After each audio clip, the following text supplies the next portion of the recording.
So let's go ahead and go with the AFC South, Mr. Turner.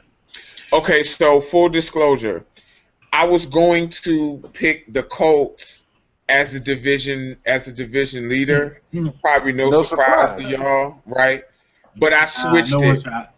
and I switched it about 15 minutes ago. So I'm gonna say who I have now. I have Houston at 10-6. You're not a Texans fan, but yes, you can throw it up. But you could throw it up. I have They're my Houston. second team. Oh, okay. I have Houston at 10-6. I have Indy at 9-7. I have Jacksonville at 8-8, and I have Tennessee at 8-8. I think it's going to be a real competitive division. That's another way of saying mediocre. So if you want to call it the NFC East, AFC South, we can do that too. But there's something to me that there's not a super talented team in the division that's going to be able to pull away from any other teams in the division. Each team has flaws that will hold it back.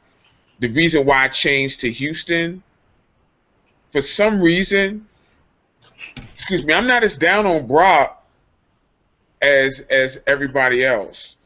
I feel like I feel like the way that Newt seems to be able to play with any quarterback, I feel like that helps. I also think that those young wide receivers, especially Fuller, I think Fuller and Braxton are going to be able to get off with Brock. For some reason, I just feel that way. Lamar Miller is a big pickup for them. They'll be able to run the ball a bit more efficiently. He's a good receiver out of backfield. It's just going to be up to Bill O'Brien to actually use him as a running back and don't just keep him chained to the bench. As far as the defense, you got the best player in football in Watt, and Jadeveon has been looking really, really good in the preseason. So I think it starts with the pass rush. Kareem and Joseph, they aren't bad at cornerback. As long as the pass rush is good, they won't be exposed too much. So I think I have the Texans winning it. As far as us, I'm a believer in my guy Luck. I just think that unless Moncrief takes the step forward that a lot of people are expecting him to take, like we don't have a super talented wide receiver core. Frank Gore is ageless and all of that, but he's old. And no disrespect to Frank Gore, but our offensive line isn't going to do him any favors. We lost Fleener, but we still have Dwayne Allen, great blocking tight end, but he's always hurt. And our defense, Vontae's our best defensive player, but, he's hurt. So, and we don't really have any other standouts at this point. As far as Jacksonville, again, I'm not buying Blake, QB vision cone Bortles. I can't do it. Like, I can't. I love Allen Robinson. I like Hearns. But I can't buy a quarterback who has extreme. He reminds me of Derek Anderson, a mobile Derek Anderson. Like he does. Like now, Derek Anderson had that one good season, when Cleveland went 10-6. But that's what I see for Blake Bortles. I can't really buy into them. Their defense is shaping up to be good. They're young, but this is where Gus Bradley's is going to make his money. Fowler, Jack, Chris Clemens, they got a decent. And the rookie, I can't think of his name right now. Was it Jalen Ramsey? Mm-hmm. Yeah. So they have the makings of a good defense, but I'm just not a believer unless Allen Robinson is going to bail out Blake Bortles again with all of his errant passes this year. I can't buy that. Tennessee is intrigues me because of Mariota, and DeMarcus and Derek look good in the preseason. I just don't know who they're going to throw the ball to on a consistent basis. Wright's a technician, but he's not really a great athlete. He's a slot guy. Justin Hunter's an athlete, but he can't really catch the ball, and he only runs a few routes. And then their defense, they got Casey on the line. He's an underrated beast. I love him. But again, nobody in this division really, really scares you. So, I think Osweiler's an upgrade on the Brian Hoyer, whoever poo-poo platter they had last year, quarterback. Um, and with Watt, Watt doing his thing, as long as he's going to be healthy, and Jadeveon, I feel like Houston will have enough to take the division. I'm gonna agree with you for once, AJT. No Oh, now negative you three want to here. agree? Yeah, I was about to Yeah. say. No, Now we no, keep going. Now you want to agree?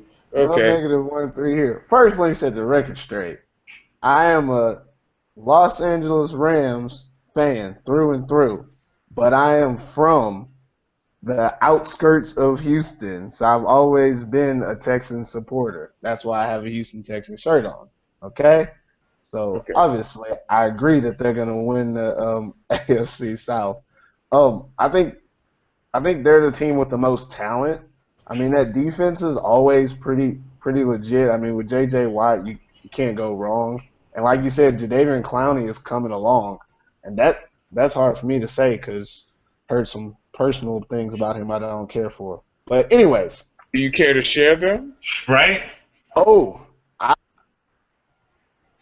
I mean, I don't want to get you met in I, trouble or I anything, but if oh you no, don't mind sharing, I know a guy who, when I was in the Houston area, a guy comes and he's like, I met Jadeveon Clowney last night. And I was like, how was it? And he was like, well, I didn't know it was him. So I like walked up and like, are you? And he like finished my sentence saying, yes, I'm Jadeveon Clowney. Now get out my way. I'm trying to eat. It's just like, I wasn't trying to bother him. I just wasn't sure if it was him. I don't Right. know, kind of a dick move. But I mean, when you're famous, you're famous. I guess that's how you act. But and this uh, was like his like rookie season, so I don't know. Maybe the pressure of Houston was too much or something. I don't.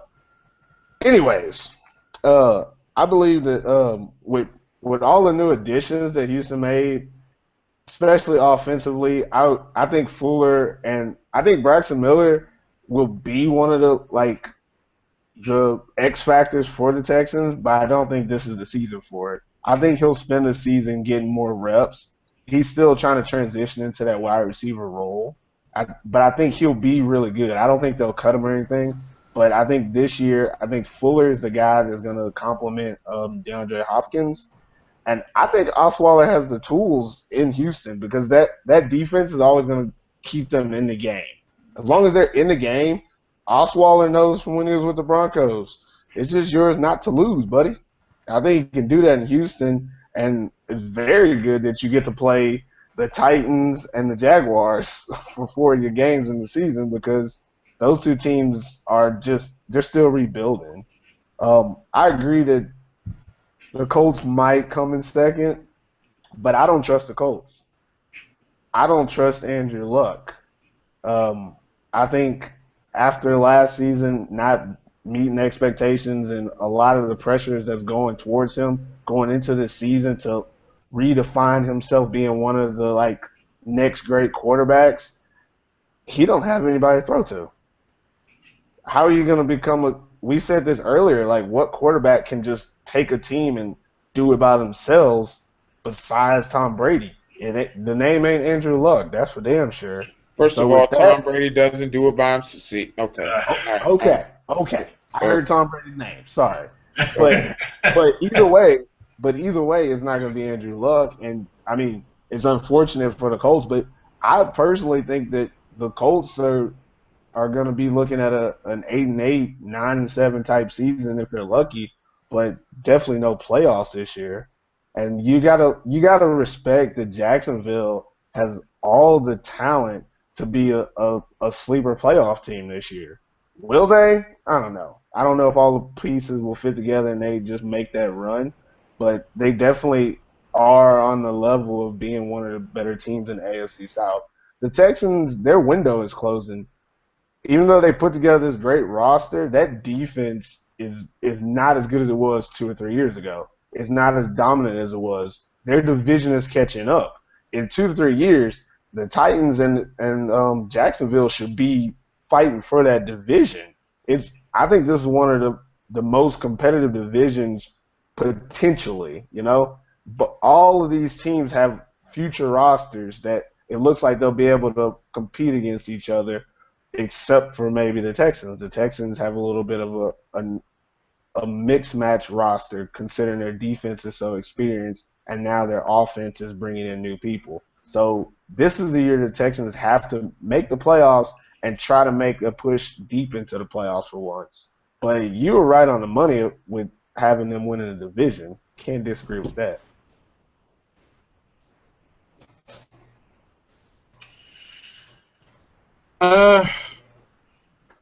Luck. Trash. Anyways, this division is tough simply because, as Turner alluded to in his opening segment, it reminds me so much of the NFC East not too long ago when, you know, all the teams, you never know who was going to win the division, but it wasn't because they was all good, because it was all bad teams. And that's how I feel right now with this slew of characters in this division. The Texans, I probably lean towards them simply because they won it last year. That's really the only reason. And the only reason they won it last year really is because Luck was hurt.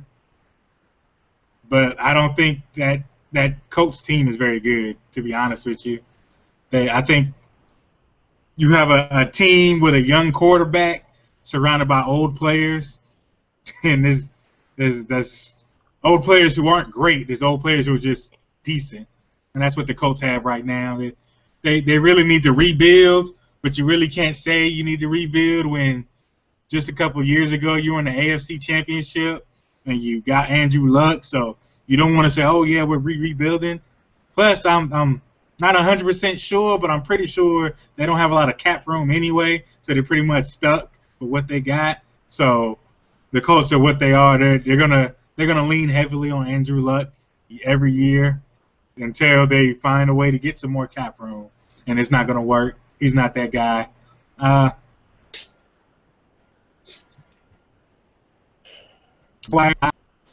don't buy the hype this year. I think they're in the same boat as the Raiders, as I said earlier. I think they have a lot of young talent that show a lot of promise, but this ain't the year for them. I'm not a Bortles fan. I don't think he's that good. I think he's okay. I think he's decent enough. I mean, you need decent quarterbacks. Everybody can't be a great quarterback. You need capable starters, and he's a capable starter. So you could, I mean, with the talent on offense around him and the talent on defense, if they come together as you think they will be, then yeah, he can lead that team to something in a few years. But this ain't the year for them. And then the Titans, same thing.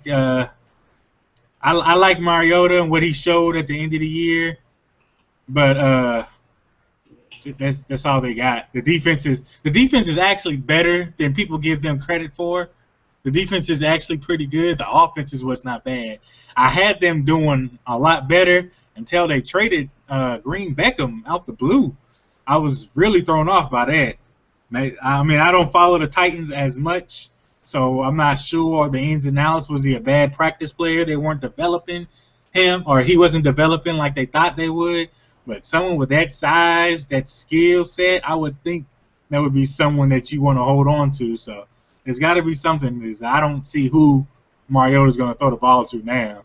I guess he's just going to hand it off to Derrick Henry and DeMarco Murray every play.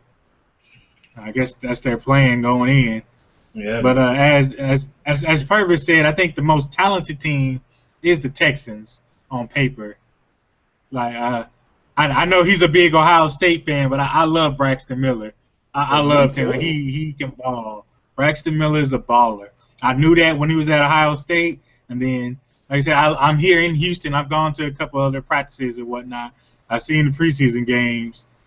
Braxton Miller can ball, man. If he gets it together and learns the position like a pro receiver should, he's gonna be a baller, man. It's so much speed, quickness. He's just natural instincts, man. He can play. Brock, I saw him in Denver. I've seen him up close and personal here in Houston. He has an arm. I'm kind of reluctant to see his decision making as that continues, but I think that's just a factor of being young. You know, he's a young guy, so he hasn't played much. He's been in a few years, but he hasn't played much. So you can't expect him to act like a 10-year vet when he hasn't played, but 8 games in the NFL. And it's not like he did poorly in those. He had a couple bad games, but I think is the defense really. I think the offense might have to carry the defense this year for the Texans, which is a switch from what has been going on in the past because J.J. Watt's not going to be J.J. Watt this year. I'll go off right now. You have 2 back surgeries in the span of a summer. You're not coming back from that, man. Especially the way he plays, where he's bull rushing and he's muscling guys. You can't. So they have to have Clowney, who has stepped up this preseason. I mean, him rushing the passer hasn't produced the numbers that people want to see and people ooh and ah about. But if you look at what he's done against the run and in coverage the last year that the games he's been healthy in, he has been doing really well. And you also have to factor in that he's learning a new position. He's not playing a 4-3 defensive end anymore. He's playing a 3-4 outside linebacker. So I think this is the year he puts it together if healthy. But like Arian Foster, you never know when he's actually going to be healthy. So you got to take that with a grain of salt. But I got the Texans winning it. I actually got them winning it at 8-8, and everybody else is pretty much either 7-9 or 6-10 because I don't think that's a good division at all. I think there's a lot of talent in that division. It's just not a good teams. At least give them 9-7, man. At least give them 9-7. Shit. Have you seen the schedule? Oh, I don't see believe 9-7. Yeah, I believe you though. I think this is going to be one of the tighter divisions, like you just said, Lent. No team is spectacular in the division. I think that Houston will go either 10-6 or 9-7, something like that, and Tennessee may go 6-10. First off, I'm not really impressed by Tennessee's offense at all. They've got 2 downhill, straightforward north-south runners. I don't know if they've got anybody with speed even at the running back position that can get outside. The pass game doesn't scare me at all. I'm one of those people that's really not impressed by Mariota. I can't really name any actual wide receiver on their team. They've got a lot of guys with speed. Nobody on their team can really run routes. Nobody on their team can really catch the ball all that great. So who is Mariota throwing the ball to, even if he does get it together? The defense, like you said, Lynch is all right. But in the NFL today, you got to be able to score points at some point. Tennessee can't really do it. I feel exactly the same way Lynch does about Jacksonville. They're young. Next year might be a better year for them. The defense is super young, super young. They spend a lot of money on guys, or at least one guy in particular, who I don't think is going to be that great. Malik Jackson's, he's an all right guy. He's a pretty decent run stopper. I don't know if he's going to be worth $90 million. And like everybody else, I'm not impressed by Blake Bortles. I think it's exciting that he's a Florida guy, and it'd be nice for him to lead that team and turn around, being he's from not far from there. But I haven't seen him do anything from a quarterbacking perspective that instills a lot of confidence in me. I will say this, though. I think in 2 years, Jacksonville will be better than the Colts, even with Andrew Luck, whether he can find a way to stay healthy or not. I don't think that that team's going to be anything. Actually, we were talking about the Chargers after they fired Monty Schottenheimer, and I think that same type of team is what the Colts are going to end up being. If you remember, for 2, 3, 4 years after when North Turner was the head coach in San Diego, you still had all the big names, but slowly but surely all of the talent around those names kind of disappeared. I think that this Colts team is going to end up being that same way. In a couple of years, you'll realize, okay, we got Andrew Luck. We've got 1 or 2 guys that you might recognize, but the majority of our talent left, and we didn't really replace it. Their offensive line has issues. They just lost, I think, their right guard, Muhort. I think they said he tore his ACL or MCL one. So you got a bad offensive line that just lost one of their starters. And they don't seem to be, I don't know if they've drafted or just haven't drafted well in the offensive line, but they can't figure out ways to protect Andrew Luck. Andrew Luck doesn't make it any easier on them. So I really think that team is on the way down, even with Andrew Luck, especially now with his contract, because he's getting ready to get super paid. Houston is an interesting team. I think that one of the things that hasn't really been talked about is that speed on offense. Lamar Miller is a guy who can flat out run. I think he wants to be between tackles guy, which is great and all, but his speed is really his best asset. Fuller's a fast guy. Hopkins is a fast guy. Braxton Miller isn't as fast as the other guys, but he's shifty. So this is a team, if Brock can get these guys the ball in space, that can absolutely make some noise after the catch. And I think that that's going to be really interesting as the season goes on, seeing how those guys just perform in space. They can be a team that surprisingly puts up some points. I don't think they're going to be, looking at like Pittsburgh trying to score 30 points a game, but they'll be a team to be between 17 and 24, 28 every week. And you've got Hey, don't get it twisted, man. Braxton ran a 4.3. He can fly too. True. Yeah, but game speed. Not running in his tights and no clothes on one line. He's fast, but he's not DeAndre Hopkins fast. Right. So I mean, but Okay, I get you that. he can still make moves in space though. So all three of those guys, all four of those guys, featuring Lamar Miller, like those be guys that once they get the ball, they can really do some stuff. So that's going to be really interesting. Jadeveon Clowney, I just don't know if he's going to be healthy ever. I think part of the reason he's had these problems because he's playing in space for the first time. I think him transitioning to outside linebacker has kind of contributed to his injuries. But like Purvis said, this defense is kind of running out of time. I think they've got maybe 2 years before it's all offense, and you're looking at what are our answers on defense. But in the next couple of years, it'll be interesting. With the guys they brought in, Osweiler and Lamar Miller, both being guys going into their prime, these next 3 seasons will be, I think, big for them. So it'll be interesting to see what they can turn into. I think next year may be a better year for them too. But this conference, this division is going to be really close. Indiana might be able to surprise, but I doubt it. So to me, it kind of looks like Houston, and then everybody else kind of in a jumble.